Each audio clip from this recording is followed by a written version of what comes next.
En el principio, creó Dios los cielos y la tierra, y he aquí que era bueno en gran manera.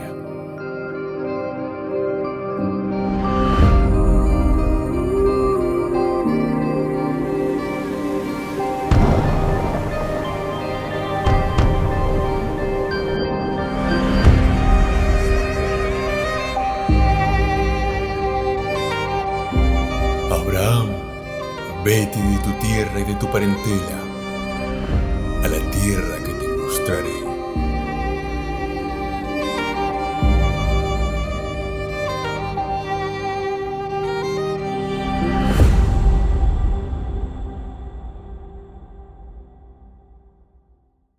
Olá a todos, sejam bem-vindos ao segundo tema desta série, La Biblia comentada em ordem cronológica.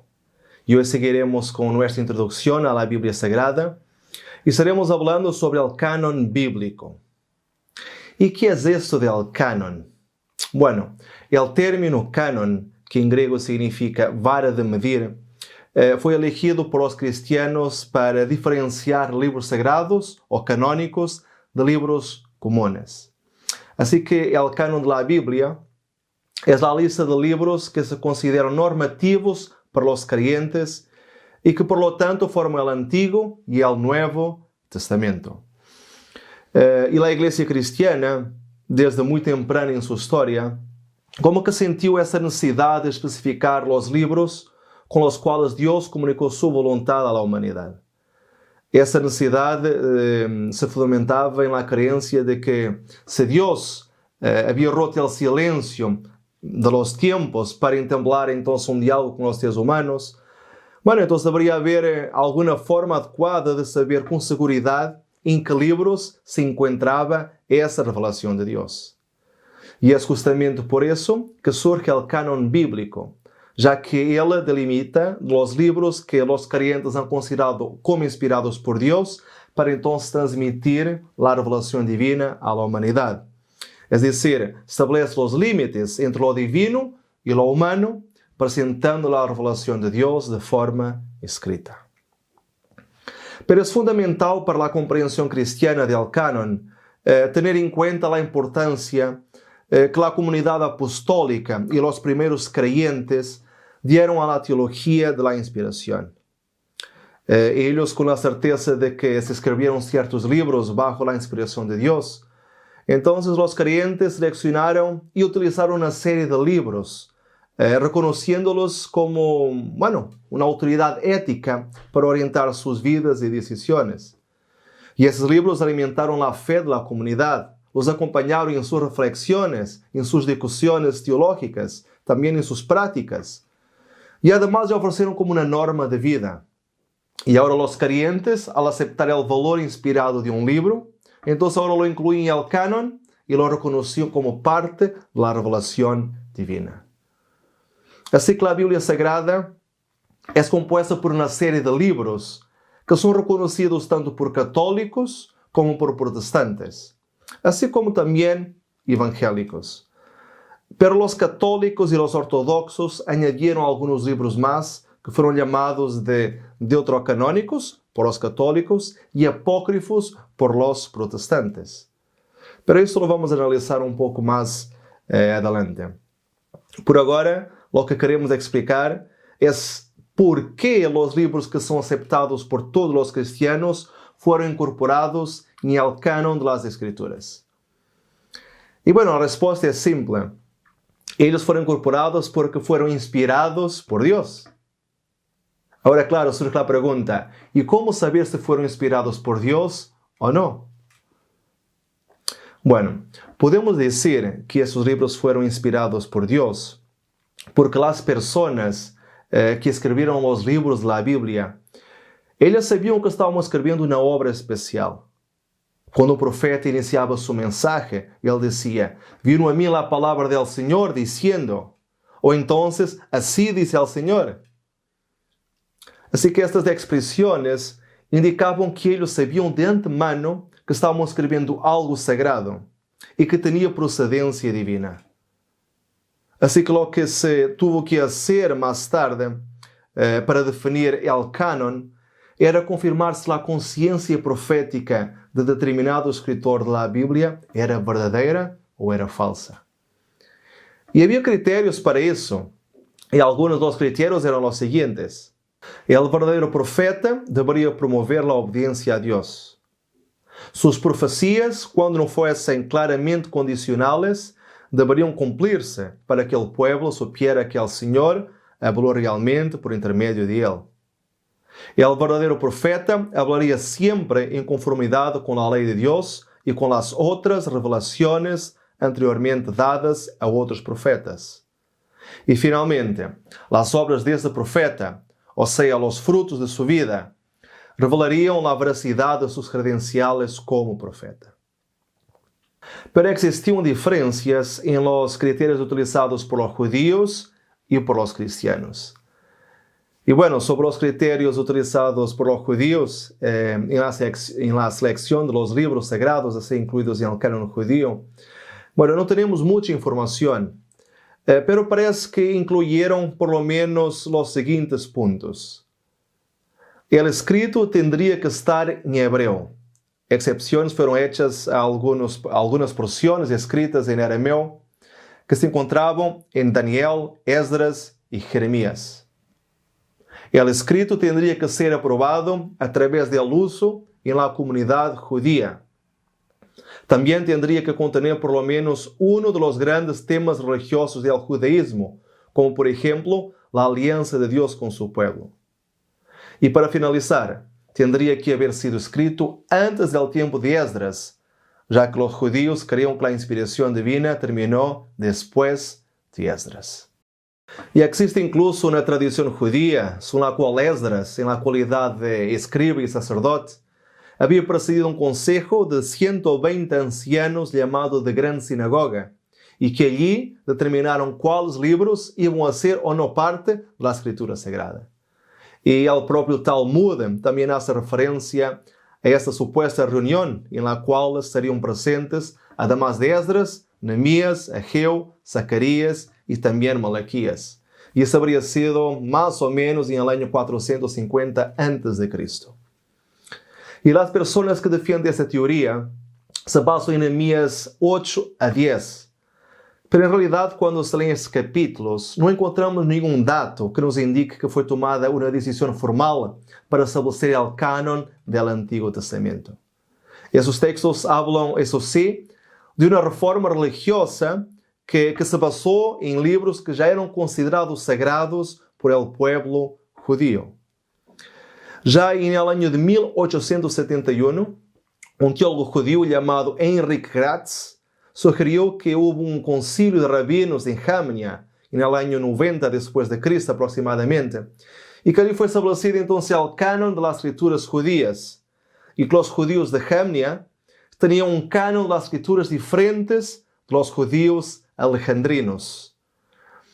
Pero nadie sabe se isso é verdade em realidade, pois de la pouca informação que chegou hasta nosotros sobre este concílio, em nenhuma parte disse que se discutiu que livros seriam ou não incluídos na Bíblia hebrea. Assim que aún não existe um consenso que permita afirmar quando e como foi formado o cânon hebreu. E nem sequer o hallazgo de los manuscritos del Mar Muerto trajeron luz adicional sobre este assunto. Pero uma coisa parece ser clara. E é que a ausência de debates em quanto ao cânon oficial das escrituras judías, imediatamente antes e depois de Jesus, parece indicar que isso não era um problema para eles, pois provavelmente eles já tinham sua lista bem definida. Incluso porque para os judíos as traduções não se deveriam fazer.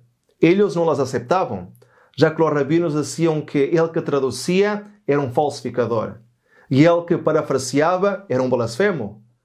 Por isso é que os judíos da diáspora aprendiam hebreu para poder ler a Bíblia, já que as traduções eram usadas só em forma auxiliar. E deste modo se compreende também por que os judíos não se dedicaram a controlar as traduções da Bíblia, já que para eles simplesmente não eram a Bíblia. E foi solamente después del surgimiento del cristianismo, que hubo en el judaísmo una disputa sobre los libros que ensucian las manos, como ellos los llamaban, o sea, que eran realmente inspirados por Dios. Y esta idea por detrás de la expresión libros que ensucian las manos era que si un libro fuese en realidad inspirado por Dios, ensuciaría las manos de quien lo manoseara indebidamente. De hecho, incluso en la actualidad, el rollo de la Torá es el objeto más sagrado de la sinagoga judía. Y no se puede tocar en sus letras así con el dedo. Por eso es que al leer la Torá es necesario usar un yad, que es un puntero de metal o de madera, como vemos en la imagen. Ya los cristianos utilizaban otros criterios y se basaban mucho en la relación personal de esos escritores con Cristo para reconocer si sus libros fueron inspirados por Dios o no. Y algunas de las preguntas que la comunidad cristiana haría para determinar si esos libros eran canónicos o no eran las siguientes. ¿El libro fue escrito por algún profeta o seguidor directo de Cristo, de quien las personas daban un buen testimonio? ¿Los apóstoles en vida aprobaron su contenido o fueron los escritores? ¿El escritor experimentó episodios milagrosos o sobrenaturales que confirmaron su vida, obra y mensaje? ¿El libro que escribió está en armonía con otros libros ya reconocidos anteriormente como inspirados? ¿Los demás profetas vivos reconocieron su autenticidad? ¿Su mensaje edificaba a la iglesia y traía personas para Cristo? ¿Su mensaje evidenciaba la capacidad divina de transformar vidas? ¿La iglesia a quien el mensaje era dirigido sentía inspiración divina en su contenido así que lo recibía? Pero dentro del canon cristiano del Antiguo Testamento, o sea, dentro de la lista de libros aceptados y oficializados como divinamente inspirados, se verificaron algunas diferencias. Y esto porque versiones católicas de la Biblia tienen una lista de libros más extensa que las ediciones protestantes. Teólogos católicos denominan estos libros de deuterocanónicos, o sea, libros que fueron canonizados en una ocasión posterior por la Iglesia Católica, pero no en la antigüedad judía. Ya los protestantes no concuerdan y prefieren llamar a estos libros de apócrifos, término que significa lo que está oculto, o que está escondido, o sin saber la procedencia. E que muitas vezes era utilizado como referência a livros esotéricos, que solamente eram leídos sem lugares secretos e de carácter muito dudoso. E em contexto bíblico, chamar um livro apócrifo é o mesmo que dizer que ele não é divinamente inspirado. E esse término apócrifos foi utilizado largamente no século XVI, durante a Reforma Protestante, quando os reformadores se referiam a estes livros. Principalmente porque, segundo eles, continuam enseñanças defendidas pela Igreja Católica, pero negadas entonces por los reformadores, como por ejemplo, la intercesión de los santos, la oración por los muertos, la existencia de un purgatorio. Y esos libros, tuvieron su origen entre los siglos I al siglo III a.C. y fueron añadidos algunas copias de la traducción griega del Antiguo Testamento, pero no estaban en el Antiguo Testamento hebreo y ni siquiera son considerados como parte de las escrituras por los judíos, quienes las escribieron. Además de eso, es bueno recordar que esos libros fueron escritos principalmente en el período intertestamentario, es decir, entre Malaquías y Mateo, período que se llama también el tiempo de silencio de Dios, ya que cesaron las profecías, los oráculos y la revelación de Dios. Y solamente por eso ya se debería colocar en duda la inspiración divina de estos libros. Pero aún así vamos a intentar explicar mejor este asunto. Y son 7 los libros cuya canonicidad es debatida: Judith, Tobías, Baruch, 1 y 2 de Macabeo, Sabiduría y Eclesiástico. Y además existen también algunos acréscimos a los libros de Esther y de Daniel. Pero há algo muito interessante, e é que os próprios livros apócrifos, como por exemplo 1 de Macabeus 9:27, admitem que quando foram escritos, os profetas já haviam terminado. Vamos a ver. Israel experimentou uma opressão tão terrível como não la havia tenido desde o fim del tempo de los profetas. Ou seja, o próprio livro está admitindo que quando ele foi escrito, o fim del tempo de los profetas havia sido no passado. E se é assim, então os apócrifos nem sequer deveriam ser considerados como inspirados por Deus. Pero e então, que argumentos poderá ter a Igreja Católica para que esses livros sejam aceptados como divinamente inspirados, como canónicos? Bueno, o primeiro argumento é que estão incluídos na Septuaginta. E este argumento quedou conhecido como o Cânon Alejandrino. E vamos analisá-lo mais ao detalhe um pouco mais adelante. O outro ponto é a inclusão nos manuscritos del Mar Muerto, porque fragmentos desses textos foram encontrados na biblioteca del Mar Muerto, indicando que eram respeitados por determinado grupo e no judaísmo. Existe também o uso em el cristianismo primitivo. Alguns autores cristianos citavam textos de los deuterocanônicos. Clemente de Alejandría, por ejemplo, cita Tobías y Eclesiástico. Ireneo de León cita Sabiduría de Salomón. Y tenemos también la aceptación en antiguos concilios eclesiásticos. Muchos concilios como el de Roma en 382, o el de Cartago en 393 y el de Hipona en 397 aceptaron estos libros. Y también el concilio de Trento, en este concilio que fue realizado en 1546, solamente oficializou o que já estava decidido em concílios anteriores ao movimento da Reforma. Pero e que dizem os protestantes em quanto a isto? Para os teólogos protestantes, evangélicos e outras religiões cristianas não católicas, existem duas categorias básicas de livros apócrifos. Os pseudoepígrafos, que são livros falsamente atribuídos a personalidades bíblicas, pero que não foram, na realidade, seus autores, e aqueles que a Igreja Católica chama de deuterocanônicos. Pero, para os protestantes, tais livros, aunque sejam úteis para uma contextualização histórica do judaísmo, não devem servir de autoridade canônica para a Igreja, como lo são os livros inspirados dos profetas ou apóstolos de Cristo.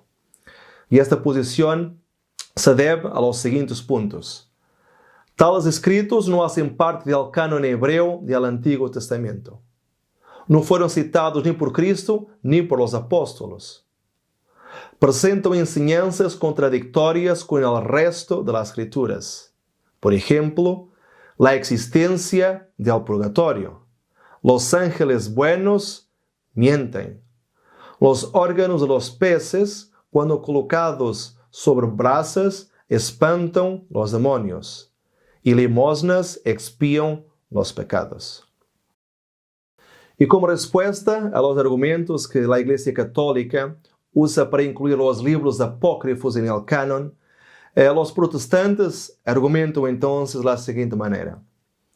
Enquanto a los manuscritos del Mar Muerto, hay que considerar que muitos de los textos encontrados en las grutas de Qumran no son canónicos. Tienen, por ejemplo, el libro de la meditación, el libro de Noé y el libro de los misterios, o aún la guerra de los hijos de la luz contra los hijos de las tinieblas. Así que es difícil utilizar los escritos del Mar Muerto como critério para definir el canon bíblico, porque si es así, se tendrían que aceptar todos los demás documentos encontrados allí, que no fueron aceptados en ningún canon, sea el judío, protestante o católico. Además de eso, Esther, Eclesiastés y Cantar de Cantares no se encontraron junto los rollos del Mar Muerto. Pero aún así, estos libros estão presentes em las Bíblias católicas. Tampouco foi encontrada ali uma lista canônica indicando que livros seriam inspirados ou não. Assim que a presença de qualquer texto entre os hallazgos não comprueba sua natureza divinamente inspirada.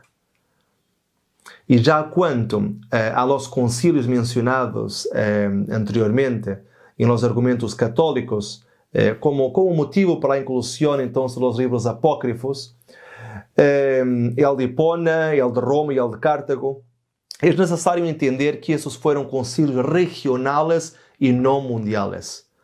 Sería algo como decir que la Iglesia Católica de Madrid se reunió y aceptó los libros apócrifos como canónicos. Pero eso no significa que toda la Iglesia Católica a nivel mundial los haya oficializado. Así que estos concilios no tenían la autoridad para definir lo que era o no era canónico para todo el universo católico, digamos así. Y además de esto, es fundamental saber que esos 3 concilios fueron influenciados por el mismo teólogo, de nombre San Agustín, o como también era conocido, Agustín de Hipona. Y habrá sido por esto posiblemente que los 3 concilios presentaron las mismas conclusiones.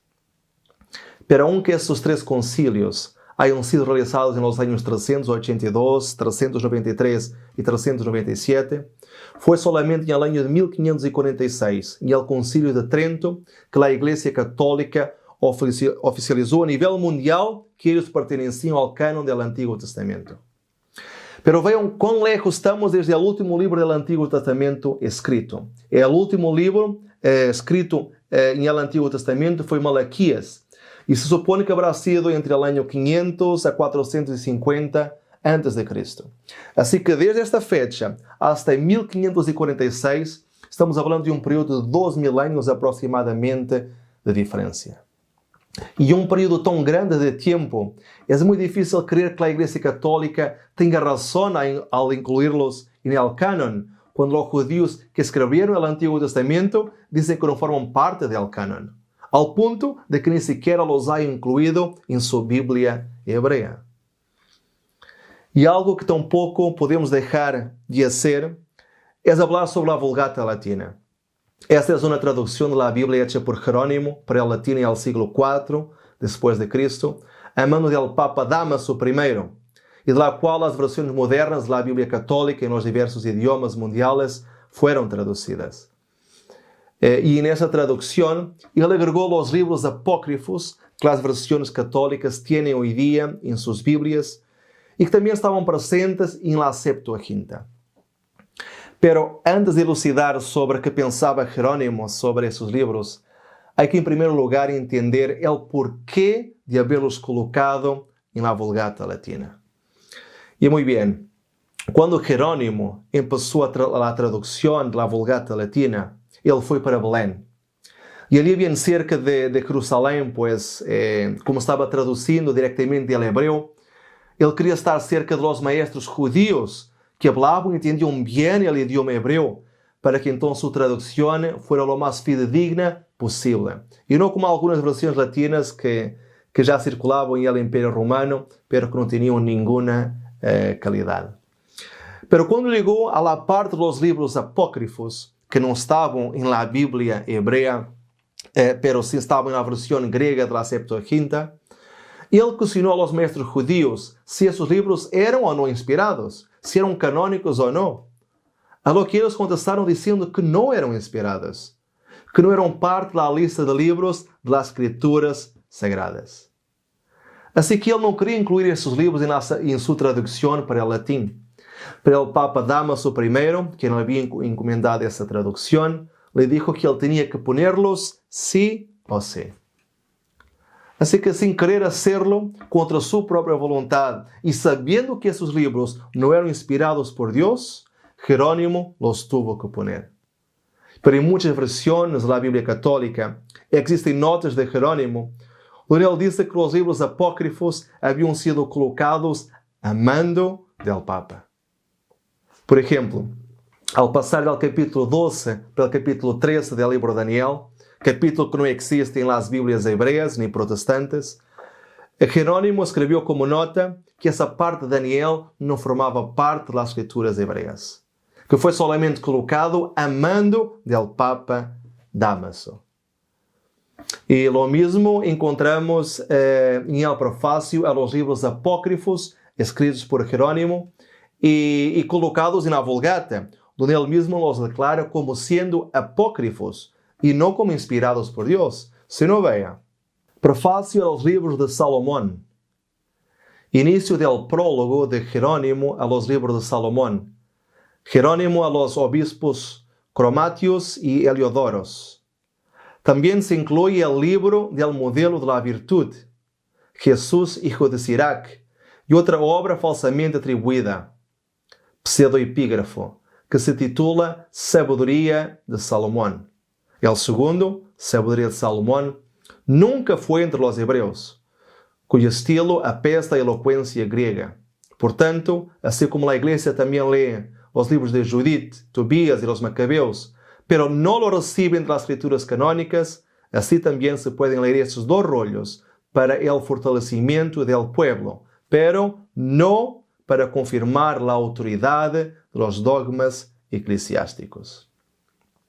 Podemos comprobar que Jerónimo aclara en este prólogo a los libros de Salomón que los siguientes libros que vamos a presentar no salen dentro del canon y que no pueden utilizarse para confirmar dogmas eclesiásticos, o sea, doctrinas, como lo hacen hoy día en la teología católica romana.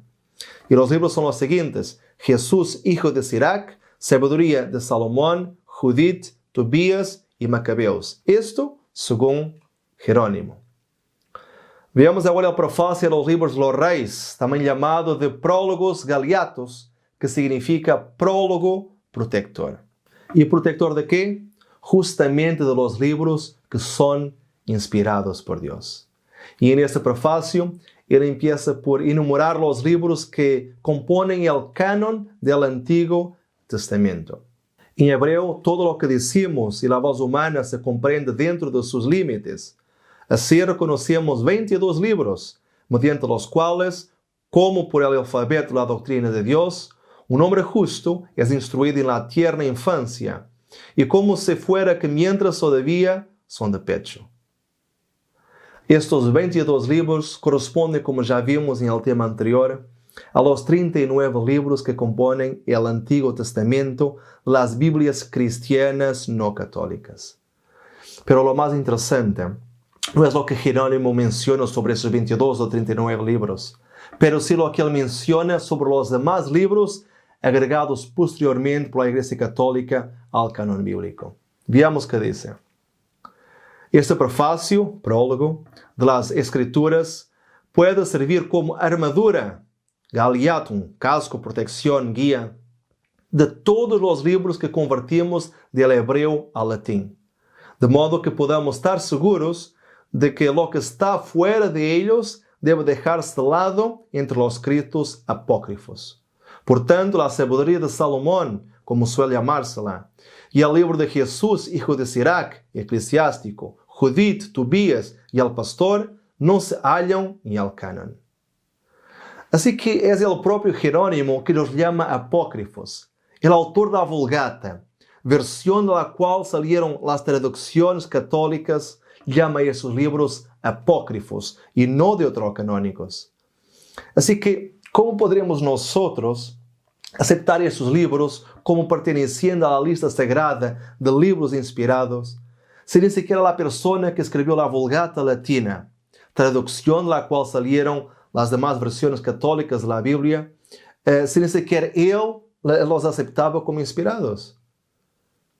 Y también el reformador Andreas Carlat, en el año 1540, teniendo en su posesión el Prólogos Galeatos de Jerónimo, y aludiendo al hecho de que él los había llamado de apócrifos, o sea, libros que no eran divinamente inspirados, él afirma dogmáticamente que aquellos libros deberían ser banidos de las Biblias cristianas. Pero, como en ese periodo la Iglesia Católica estaba vivenciando su espíritu de contrarreforma, respondió oficializando entonces esos libros en su canon. Y así, en el Concilio de Trento, en el año 1546, en su cuarta sesión, decretó oficialmente que esos libros eran canónicos y sagrados, pronunciando además que todos los que no creyesen así deberían ser considerados anátemas. Pero claro, el propósito principal de la Iglesia Católica al hacerlo foi traçar planos para combater a reforma, puesto que os reformadores procuravam eliminar todas as práticas e ensinanças que não tinham base bíblica. E como a Igreja Católica não podia encontrar apoio para algumas de suas doutrinas na Bíblia, a menos que os escritos apócrifos fossem considerados como parte de ella, então, esta igreja se viu forçada a reconhecê-los como canónicos e, consequentemente, todas as versões católicas da Bíblia preservam esses livros hasta el dia de hoje. Pero os testemunhos dentro do catolicismo em contra da inclusão dos apócrifos começam muito temprano. Veamos alguns exemplos mais. Aqui temos a lista de Bryennios, que é uma lista de griego, koiné, encontrada em el Codex Hierosolymitanos, datado del año 100 después de Cristo. É chamada também de manuscrito Bryennios e se halla em el monastério da Igreja del Sagrado Sepulcro em Jerusalém. E esta lista, que é considerada como o cânon mais antigo do Antigo Testamento existente, enumera unicamente os 22 livros do cânon hebreu. Não contém nenhum dos apócrifos. Agora temos aqui também um escrito de Eusábio de Cesareia, que cita Melinton de Sardes, e diz: Melinton, al hermano Onésimo, salud, puesto que has deseado saber qual seja o número exacto e a ordem dos livros do Antigo Testamento. Sus nombres são como sigue: 5 de Moisés, Jesús de Navé, Josué, Jueces, Ruth, 4 de los Reis, 2 de Crónicas, Salmos de David, Provérbios de Salomón, o Sabedoria, Eclesiastés, Cantar de los Cantares, Job, de los profetas Isaías, Jeremías, los 2 em um único livro, Daniel, Ezequiel e Esdras. E se supone que Lamentações é añadida a Jeremías, e Neemias e Esther a Esdras. Así que vemos que Melinton não considera tampouco os apócrifos, sino solamente al cânon hebreu e seus 22 livros. É dizer, que a igreja primitiva não só não questionava o cânon judío, como lo aceitava sem os apócrifos.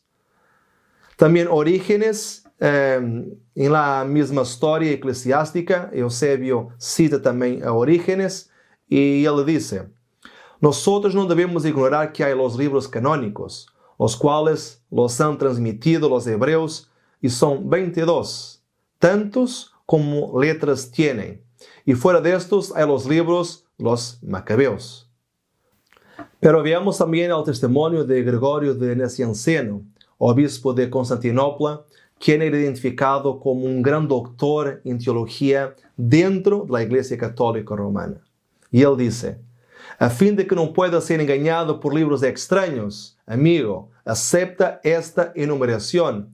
E a continuação apresenta uma lista de los livros del cânon hebreu do Antigo Testamento, em la qual os considera como sendo em conjunto iguais em número que as letras do alfabeto hebreu, ou seja, 22, colocando de fora os livros inspirados, os apócrifos.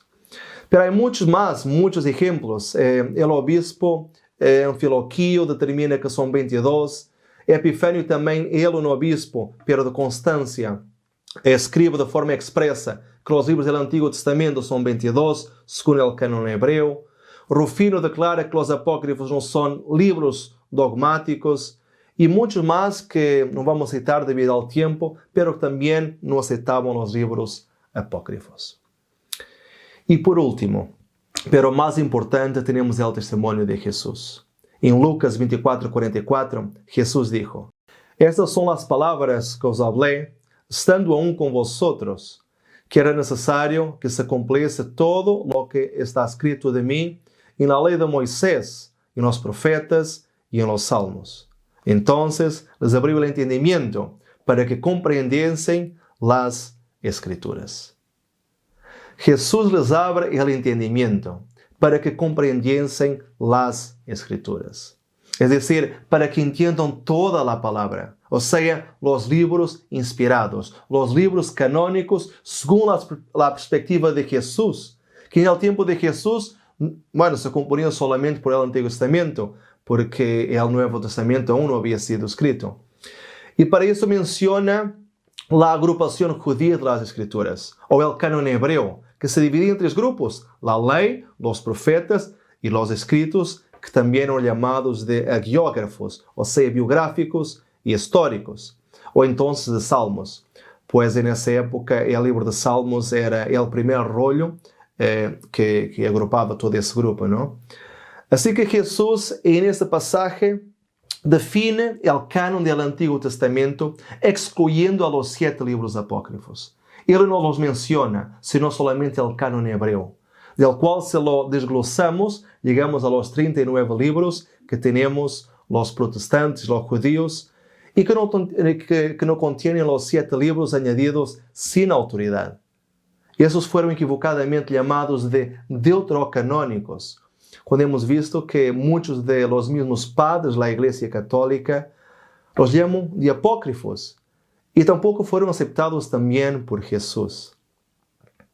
Y Cristo no solo testificó de la existencia de la triple división de la Biblia hebrea, en Lucas 24, 44, sino de que también conocía el orden de sucesión de los libros. El orden de los libros en la Biblia hebrea, como vimos en el tema anterior, es muy diferente del de nuestras Biblias modernas.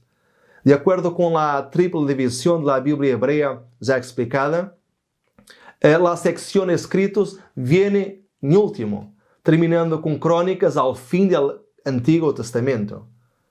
Ahora, cuando Jesús dijo a los fariseos en Lucas 11:51 que les pediría cuenta por los crímenes cometidos desde la sangre de Abel hasta la sangre de Zacarías, que murió entre el altar y el templo, hizo referencia a Abel, el primer mártir mencionado en el primer libro de la Biblia, en Génesis, y también a Zacarías, cuyo martirio se describe en el último libro de la Biblia hebrea, que es Segunda de Crónicas. Así que esa declaración de Cristo proporciona una clara evidencia de que en sus días el orden de la Biblia hebrea ya estaba firmemente establecido. Iba de Génesis a Segunda de Crónicas. Los apócrifos no son mencionados y ni siquiera son considerados. Así que, bueno, ahora, después de haber explicado esta parte, ya podemos volver un poquito atrás para considerar uno de los argumentos utilizados por la Iglesia Católica para la inclusión de los libros apócrifos, que es el hecho de ella afirmar que los propios judíos incluyeron estos libros en la versión griega de las Escrituras, la Septuaginta, y que como Jesús y los apóstolos usaban la Septuaginta, entonces esto solo puede significar que ellos usaron y aprobaron esos libros como canónicos. Y es por esto que la Iglesia Católica los reconoce como sagrados.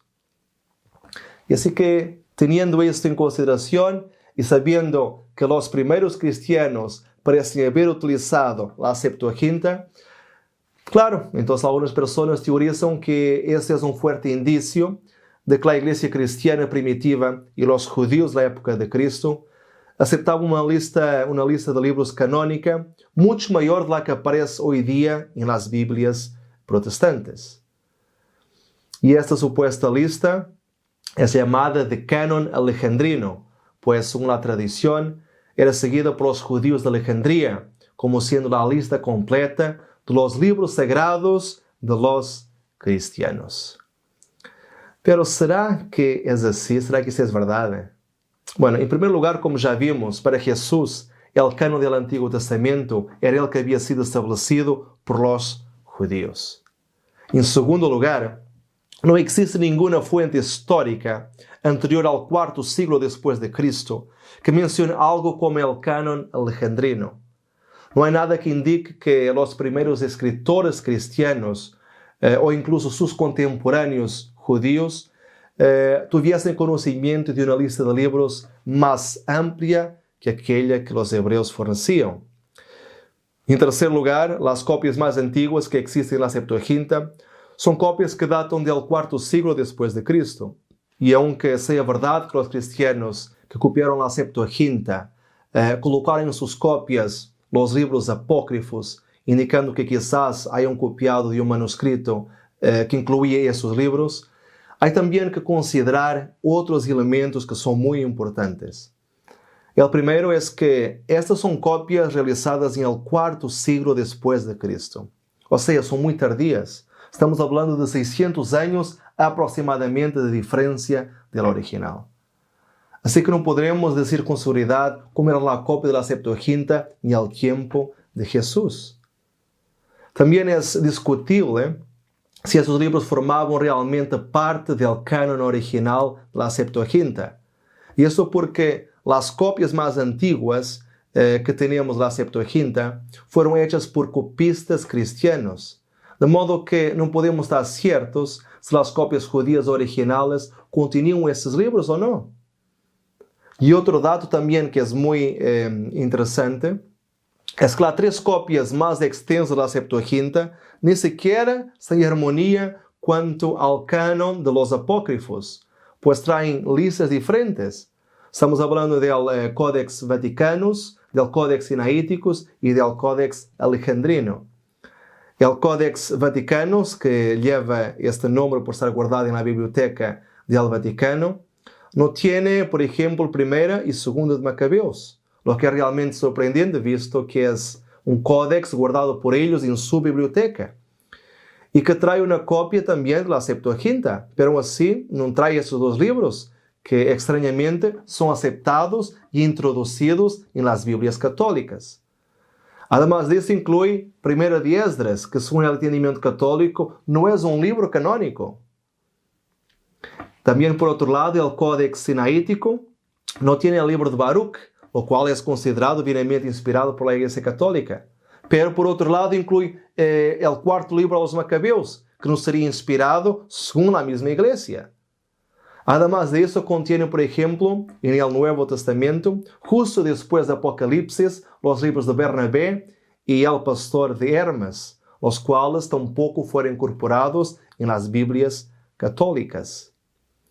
E já o Códex Alejandrino contém 3 livros que tampouco foram aceitados por la Igreja Católica como canônicos. Estamos falando dos livros de 1 de Esdras e 3ª e 4ª de Macabeus.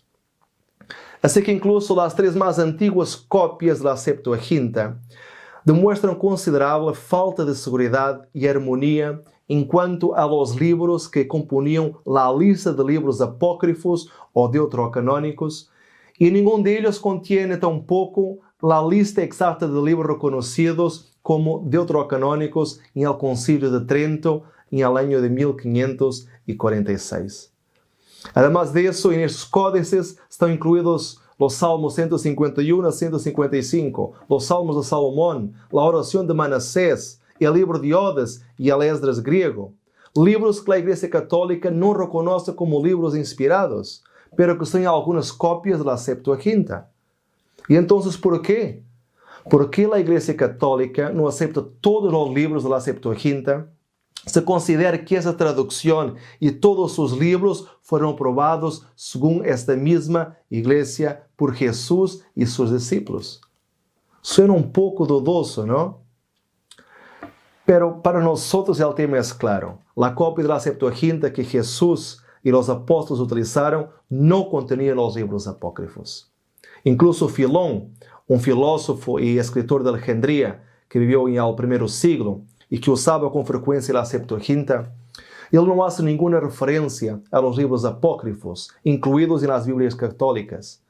Isso seria algo muito difícil de acontecer, porque ele citava e usava com muita regularidade a Septuaginta. Também Flávio Josefo, historiador judío do primeiro século, que também usava a Septuaginta, foi claro em afirmar que os judíos de toda parte solamente reconheciam 22 livros sagrados, o que exclui claramente os livros apócrifos. Ele escreveu: não temos uma infinidade de livros entre nós, discordando e se contradiciendo, pero solamente 22 livros que contêm todos os registros de todos os tempos passados, que justamente se creem ser divinos. Já Cirilo de Alejandria, padre apologético da Igreja, declarou claramente que o que foi traduzido originalmente para a Septuaginta por os 72 escribas judíos foi unicamente os 22 livros da Bíblia hebreia que formaram os 39 da Bíblia protestante, não incluindo, por lo tanto, então, os apócrifos. Aprende também da Igreja con afán cuáles son los libros del Antiguo Testamento y cuál es el Nuevo. Y hazme el favor de no leer ninguno de los apócrifos, pues si no estás al tanto de lo que todo el mundo conoce y confiesa, ¿por qué pierdes lastimosamente el tiempo con cuestiones dudosas y controvertidas? Lee las Sagradas Escrituras, o sea, estos 22 libros del Antiguo Testamento que tradujeron los 72 intérpretes. Así que ni Filón de Alejandría, ni Josefo, ni cualquier otro autor judío o cristiano de los tiempos apostólicos jamás citó los apócrifos como parte de las Escrituras Sagradas. Y desde el primer siglo al cuarto siglo después de Cristo, las listas canónicas de la Biblia hebrea son concordantes en presentar como sagrados los mismos libros que hoy componen el canon hebraico o el canon hebreo, la Biblia y el Antiguo Testamento, son los llamados deuterocanónicos o apócrifos. Y cuanto al canon del Nuevo Testamento, ¿cómo fue formado?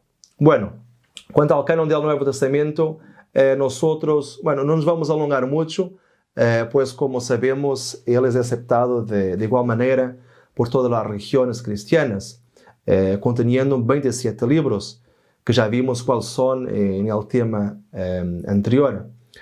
Ahora es claro que no sabemos hasta qué punto los apóstolos eran conscientes de que sus escritos llegarían a ser parte de las Escrituras Sagradas en el futuro. Ellos escribieron muchas cartas, teniendo presentes necesidades del momento y sin saber su destino posterior. Pero al leer sus escritos, notamos en sus palabras una sabiduría tan especial y trascendente que solo la misma inspiración del Espíritu Santo podría darles. Sin duda que sus escritos tenían vida y el sello del mismo Espíritu, por lo que es notable que ninguna iglesia los rechace o discuta su legitimidad. Por eso, la etapa de formación del Antiguo Testamento, o mejor, del Nuevo Testamento, fue comparada con la que tardó en formarse el Antiguo Testamento, relativamente breve, duró poco menos de siglo y medio.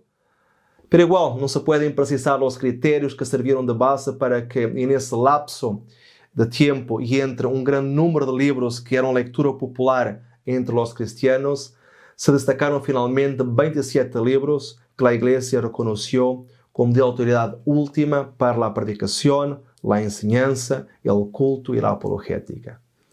Bien puede decirse que esos libros abrieron paso y se impusieron sobre los demás por la influencia y poder que los cristianos recibieron de ellos en términos de su propia experiencia. Y eso porque hubo otros libros que fueron considerados para formar el canon del Nuevo Testamento, como por ejemplo El Pastor, escrito por Hermas, la Didache, que se atribuye a los 12 discípulos, también la primera carta de Clemente de Roma a los Corintios, o una carta de Policarpo de Esmirna, y también algunos escritos de Papías. Pero aunque la Iglesia daba a estos escritores un cierto valor, nunca llegó a considerarlos como escrituras de divina autoridad, como lo hizo por fin con los 27 libros que vinieron a constituir el Nuevo Testamento. Así que se puede decir que la Iglesia llegó primero que todo a un consenso general de los creyentes mismos, que precedió a los dictámenes de los concilios, a la conclusión de que esos libros, con el trasfondo de las escrituras judías, eran suficientes para normar su doctrina y vida, y para establecer sobre bases sólidas su fe como pueblo de Dios redimido por Jesucristo. Y a toda esta información agreguemos que el Concilio de Cartago, en el año 397 después de Cristo, dio su aprobación formal a los 27 libros del Nuevo Testamento, tal como nosotros conocemos hoy. Y no es que este concilio haya formado el canon, sino que reconoció lo que era ya un criterio unánime de las iglesias y que habían heredado los padres apostólicos de la iglesia cristiana. Pero lo que sí nos tiene que quedar bien claro es que, aparte de cualquier teoría en torno a la inspiración, o de cómo los libros de la Biblia consiguieron su forma actual, o de cuánto puede haber variado el texto en su transmisión en las manos de los traductores y los copistas. Aparte la pregunta de cuánto tiene que interpretarse literalmente y cuánto en sentido figurado, o que es histórico y que puede ser poético. Si asumimos que la Biblia es exactamente lo que aparenta ser, y estudiamos sus 66 libros para conocer su contenido, encontraremos una unidad de pensamiento que indica que una mente inspiró la escritura y la compilación de toda la colección de libros. Encontraremos que lleva el sello de su autor y que es, en un sentido único y distintivo, la palabra de nuestro amado Dios. Y bueno, hoy quedamos por aquí. Dejen vuestros comentarios al tema o dejen sus preguntas. Y no se olviden de marcar presencia el próximo viernes a las 21:30 hora de España, donde entonces seguiremos con un nuevo tema. Que Dios les bendiga y que pueda también iluminar vuestros estudios.